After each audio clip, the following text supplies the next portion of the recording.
आज हम पढ़ रहे हैं ह्यूमन रेस्पिरेटरी सिस्टम। हमारे अपर लिप के ऊपर एक्सटर्नल नॉस्ट्रल्स प्रेजेंट होते हैं। एक्सटर्नल नॉस्ट्रल नेजल पैसेज के थ्रू नेजल चैम्बर में खुलेंगे और ये नेजल चैम्बर एक दूसरे से सेपरेटेड होते हैं नेजल सेप्टम के थ्रू। नेजल चैम्बर आगे जाके फेरिंग्स में खुलेगा। फेरिंग्स वो पोर्शन है जो कि कॉमन होता है फूड और एयर दोनों के लिए।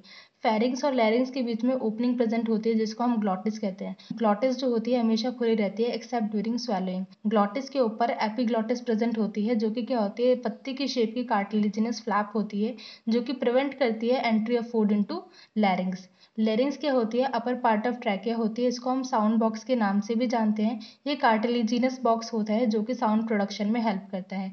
हम लैरिंग्स को एक और नाम से भी जानते हैं जो कि है Adam's apple. Adam's apple males में ज़्यादा डेवलप्ड होता है आफ्टर प्यूबर्टी, जिसकी वजह से उनकी वॉइस जो होती है डीपर होती है।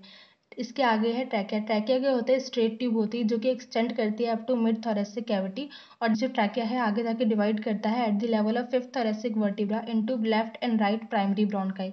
ये प्राइमरी ब्रोंकाई आगे जाके डिवाइड करेगी सेकेंडरी ब्रोंकाई में, सेकेंडरी ब्रोंकाई आगे जाके टर्शरी ब्रोंकाई में और फिर ब्रोंक्यूल्स में। टर्मिनल ब्रोंक्यूल्स वेरी थिन होते हैं, आगे जाके एल्विलर डक्ट और एल्विलाई में डिवाइड होंगे। एल्विलाई क्या होते हैं, irregular walled vascularised bag like structure होते हैं।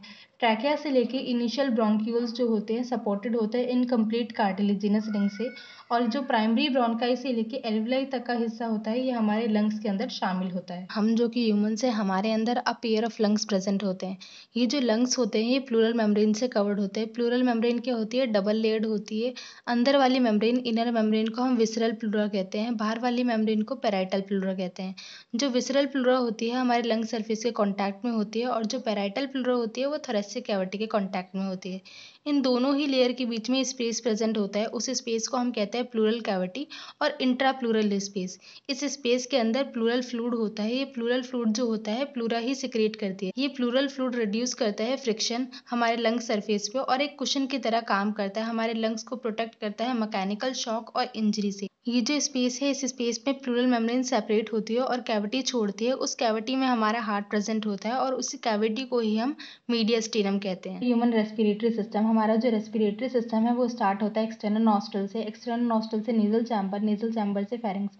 फेरिंग्स कॉमन होता है फूड और एयर दोनों के लिए। उसके बाद ग्लॉटिस, ग्लॉटिस क्या होती है, ओपनिंग ऑफ विंड पाइप होती है। उसके बाद होता है लैरिंग्स। लैरिंग्स क्या होता है, अपर पार्ट ऑफ ट्रैकिया होता है और इसे हम साउंड बॉक्स के नाम से भी जानते हैं।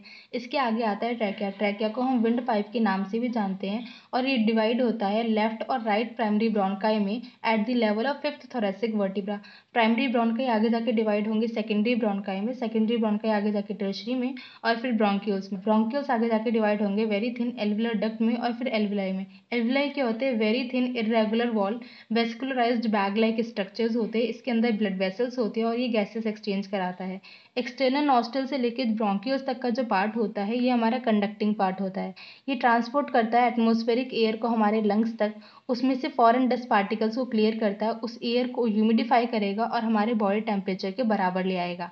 एल्विलर डक्ट और एल्विलाई हमारा रेस्पिरेटरी और एक्सचेंज पार्ट होता है। ये एक्चुअल साइट होती है जहाँ पे O2 और CO2 डिफ्यूज करते हैं हमारे ब्लड और एटमॉस्फेरिक एयर के बीच में। लंग्स क्या होते हैं, थोरेसिक चैम्बर के अंदर सिचुएटेड होते हैं या फिर आप कह सकते हैं थोरेसिक केज के अंदर सिचुएटेड होते हैं। ये जो थोरेसिक चैम्बर होता है ये एनाटॉमिकली एयर टाइट चैम्बर होता है। ये पीछे की तरफ से वर्टिब्रल कॉलम से बना होता है, आगे की तरफ से स्टेरम से बना होता है, साइड से रिब से बना होता है, ऊपर की तरफ से नेक और शोल्डर से बना होता है और नीचे की तरफ से डायफ्राम से बना होता है। एक्सटर्नल स्ट्रक्चर्स ऑफ लंग, हमारे लंग जो होते हैं soft spongy highly elastic organ होते हैं। हमारे लंग का कलर ऑलमोस्ट रेड होता है फीटस में, पिंक होता है चाइल्डहुड में और ग्रे से लेकर लगभग ब्लैक होता है एडल्ट में। ये जो ब्लैक लंग है इसका कारण है स्मोकिंग।